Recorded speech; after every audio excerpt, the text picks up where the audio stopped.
Question है, एक दुकानदार किसी वस्तु का मूल्य 5,960 रुपए अंकित करता है। यदि 9% की छूट देने के बाद भी उसे क्रय मूल्य पर 30% का लाभ होता है, डिस्काउंट देकर क्या हो रहा है, प्रॉफिट हो रहा है। ठीक है, क्रय मूल्य तो क्रय मूल्य ज्ञात करना है इसका। ठीक है, देखो दुकानदार किसी वस्तु का मूल्य 5,960 रुपए अंकित करता है, यानी कि मार्केट प्राइस तो अपने पास कितनी दे रखी है, मार्केट प्राइस बराबर है 5,960 रुपए। ठीक है, अब आगे बोल रहा है कि 9% की छूट देता है। ठीक है, डिस्काउंट परसेंट कितना है यहाँ पे, 9% है। ठीक है, और डिस्काउंट किस पर होता है, मार्क्स प्राइस पर, यानी कि डिस्काउंट परसेंट से अपन मार्क्स प्राइस और सेलिंग प्राइस का रेशियो निकाल सकते हैं।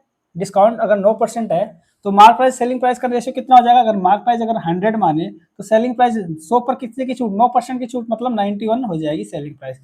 अगर मार्क प्राइस 100 है उस पर 9% का डिस्काउंट देंगे तो सेलिंग प्राइस 91 हो जाएगी। ठीक है, यानी कि यह क्या आ गया अपने पास, मार्क प्राइस और सेलिंग प्राइस का रेशियो आ गया। और छूट देने के बाद भी उसे क्रय मूल्य पर 30% का लाभ होता है। क्या होता है, प्रॉफिट होता है परसेंटेज में। कितना परसेंट प्रॉफिट होता है, 30% का। प्रॉफिट किस पर होता है, कॉस्ट प्राइस पर, यानी कि कॉस्ट प्राइस और सेलिंग प्राइस का रेशियो कितना निकाल सकते हैं इससे। अगर प्रॉफिट अगर 30% है तो प्रॉफिट होता है कॉस्ट प्राइस पर। तो कॉस्ट प्राइस अगर अपन 100 माने, ठीक है, तो सेलिंग प्राइस क्या होगी, 30% का लाभ होगा 100 पर, तो 130 हो जाएगी सेलिंग प्राइस।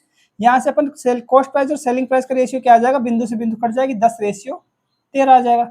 कॉस्ट प्राइस अगर 10 यूनिट है तो सेलिंग प्राइस कितनी होगी, 13 यूनिट, क्योंकि प्रॉफिट 30% है। ठीक है, अब इसमें क्या बोला है इसने, यदि 9% की छूट देने के बाद भी उसे क्रय मूल्य पर 30% का लाभ होता है, डिस्काउंट देकर प्रॉफिट हो रहा है, यानी कि डिस्काउंट देने पर जो सेलिंग प्राइस है वही सेलिंग प्राइस क्या होगी, प्रॉफिट में भी होगी।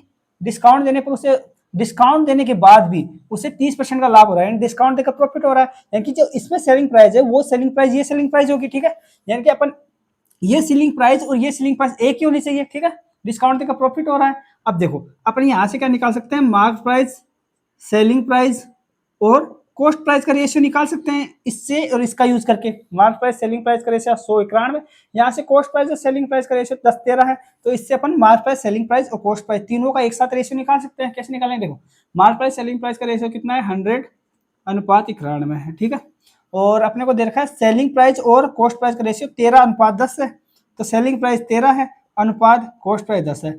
इसी 91 को इस साइड में लिख देंगे और ये 10:13 है इसके पास रख देंगे। ठीक है, तीनों का रेशियो एक साथ आ जाएगा, ये तो कितना हो जाएगा, मार्क प्राइस 1300 यूनिट हो जाएगी, और इसको 13 से गुणा करेंगे, 13 एकम 13 13 हाथ से लगी है, 13 नाम 117 118, 13 नाम 117 118 हो जाएंगे। ठीक है, 13, अब ये कितना हो जाएगी, कॉस्ट प्राइस आ जाएगी 910 यूनिट। ठीक है, यहाँ से अपन एक्स अगर ओरिजिनल वैल्यू बना लेके एक्स से गुणा करें तो एक्स कर सकते हैं या यूनिट मान के भी कर सकते हैं, तो अपन इसको मान लेते हैं 1300 एक्स, तो ये हो गई मार्क प्राइस, और 1183 एक्स क्या होगी सेलिंग प्राइस, और 910 क्या हो गया अपना कॉस्ट प्राइस होगा, एक्स में एक्स गुणा कर दिया, ओरिजिनल वैल्यू आ गई। जबकि अपने को तो मार्क प्राइस तो अपने को दे रखी है, इसमें मार्क प्राइस कितनी दे रखी है, 5,960 रुपए, यानी कि जो 1300 एक्स है, 1300 एक्स बराबर है किसके, 5,960 रुपए के। ठीक है, यही होगा। यहाँ से एक्स की वैल्यू कितनी आ जाएगी, एक्स की वैल्यू आ जाएगी 5,960/1300।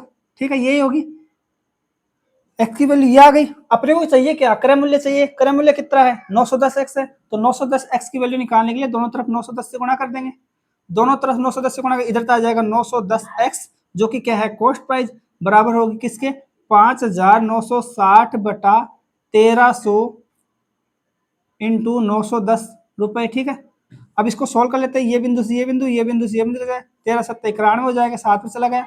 अब 7 से गुणा करेंगे तो कितना आ जाएगा, कॉस्ट प्राइस बराबर आ जाएगी 7, 7×6=42 को 2 हाथ से लगी 7, 7 9 63, 4 67 को 7 हाथ से लगी 7, 7 5 35 से 6 41, 4172 रुपए कॉस्ट प्राइस आ गई। ये अपना आंसर हो जाएगा और ऑप्शन नंबर ए इसका आंसर हो जाएगा। ठीक है।